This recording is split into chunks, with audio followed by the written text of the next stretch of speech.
$16 million stockpile of Shahed drones parts destroyed in Russia. Offensive in Kherson and Zaporizhia regions. What's Russia planning? And why Putin names new justifications for Russia's war against Ukraine. The latest news next. In Russia, a warehouse storing components for Shahed 136 drones was destroyed. The estimated damage to Russia amounts to approximately $16 million, Ukraine's defense intelligence reports. A warehouse located in the Alabuga economic zone in Russia caught fire. It stored components for Shahed 136 drones, which the aggressor uses to strike Ukraine, Ukraine's defense intelligence stated. As the reports indicate, the warehouse contained 65 fuselages for combat drones, as well as engines, navigation systems, and thermal imaging cameras intended to produce approximately 400 Shahed 136 drones. All of this equipment was destroyed. This mysterious, devastating fire dealt yet another blow to the military-industrial complex of terrorist Russia, Ukraine's defense intelligence emphasized. According to media sources, the Russian plant in Alabuga planned to produce about 6,000 Shahed UAVs annually. By the end of April this year, it had already surpassed its production schedule, delivering 4,500 drones. In addition, in early April, Ukraine's defense intelligence announced that Ukrainian forces would continue to target military facilities within Russia following strikes in Tatarstan, with the range of their attacks expanding. Just days earlier, a source in the special services told RBC Ukraine that Ukraine's defense intelligence had organized an operation targeting the factory assembling Shahed kamikaze drones. This facility is located in the Russian city of Yelabuga, Tatarstan.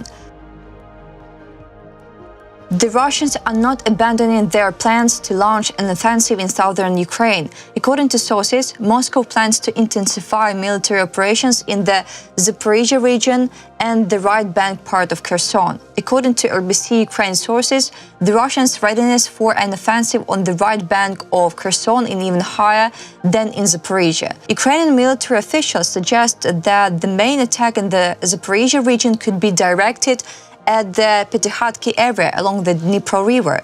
Additionally, enemy actions may occur near Gulyapole. It is noted that in Kherson, the Russians have already attempted to break through to the right bank of the Dnipro. At the end of November, their reconnaissance and sabotage groups were repelled near the Antonovsky Bridge from the site of the Aleshki settlement. According to sources, the decision to launch an offensive on Kherson has already been made. The operation will be supervised by the commander of the Russian airborne forces, Mikhail Teplinsky. Up to 4,000 Russian assault troops are expected to be involved in the mission, including 61st Separate Marine Brigade, 7th Airborne Assault Division. These Russian units had already retreated from Kherson in the fall of 2022, adding symbolism to their operation. It is reported that Russian plans depend on weather conditions. To reach the right bank of Kherson, the Russian army must cross the Dnipro River, as all the bridges in this area have been destroyed. This necessitates the use of boats or the construction of crossings. After the explosion of the Kakhovka hydroelectric power station, part of the Dnipro's territories turned into marshy areas that freeze in winter, which may facilitate the enemy's crossing. It was also reported that partisans from the attached movement had destroyed Russian soldiers' boats because they feared the islands of the Dnipro and crossing it. Another problematic factor for the occupiers is that part of the airborne forces from the Dnipro region had been previously redeployed to assist Russian units in the Kursk region, and they have not yet returned. Sources of RBC Ukraine doubt the success of Moscow's plan due to the complexity of such an operation. Additionally, Ukrainian troops are already prepared to meet the enemy on the right bank of Kherson, which will complicate the implementation of the offensive. Earlier, the spokesperson for the Southern Defense Forces of Ukraine, Vladislav Voloshin, reported that the Russians had already tried to cross the Dnipro in the area of the Antonovsky Bridge, but did not even reach the middle of the river. South Korea's military has reported that North Korea is likely to be preparing to deploy additional troops and military equipment to Russia, potentially including kamikaze drones, in support of Moscow's war against Ukraine, reported by South Korean news agency Yonhap with reference to South Korea's Joint Chiefs of Staff. About details, such an assessment comes amid reports that North Korea has sent thousands of troops to fight alongside Russia in the war against Ukraine, with casualties estimated by South Korea's intelligence agency to be around 1,100. A comprehensive assessment of multiple intelligence shows that North Korea is preparing to rotate or increase the deployment of troops in Russia. While currently supplying 240mm rocket launchers and 170mm self-propelled artillery, there are also some signs of North Korea moving to manufacture and supply suicide drones, first unveiled during Kim Jong-un's on-site inspection in November. About details, the JCS explained that this move reflects North Korea's efforts to gain practical combat experience and modernize its conventional weapon systems. North Korean state media reported last month that Kim Jong-un observed tests of various types of kamikaze drones and called for their large-scale production, emphasizing the growing importance of this cost-effective weapon in modern warfare.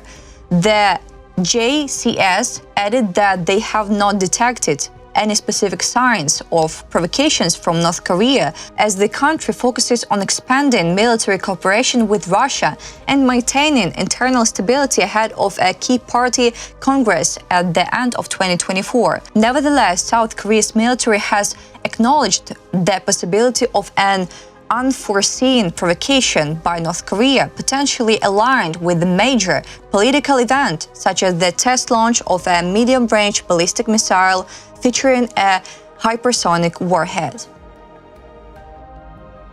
As the North has to concentrate on supporting Russia next year, it is likely to feel burdened by the possibility of causing military tension or conflicts that could lead to the creation of a new war front.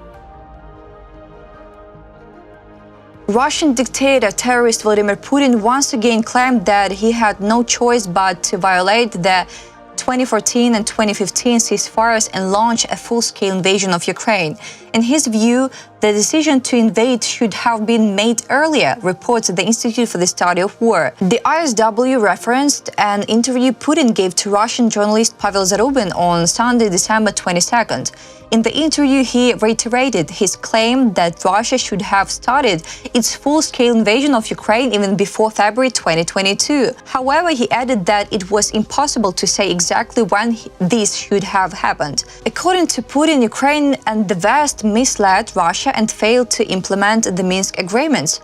This, he argued, gave Western partners time to prepare Kiev for future military actions against Russia. The Kremlin leader, dictator, stated that Russia should have prepared for this and chosen the right moment to begin the full-scale invasion of Ukraine rather than wait for a moment when nothing could be done. The ISW noted that Putin failed to mention Ukraine's efforts to strengthen its military as a defensive response to Russia's annexation of Ukrainian territory in 2014 and the beginning of the war in eastern Ukraine, ISW reminded. The Minsk II Accords, the complex of measures for the implementation of the Minsk Protocol of February 11th to 12th, 2015 at Ivro, were notably extremely favorable to Russia, placing no obligations on Moscow, which was party to the negotiations as an alleged neutral mediator. The accords established a ceasefire that Russian proxies continually violated with Russian support. That's all for today. Thanks for watching this video. Like,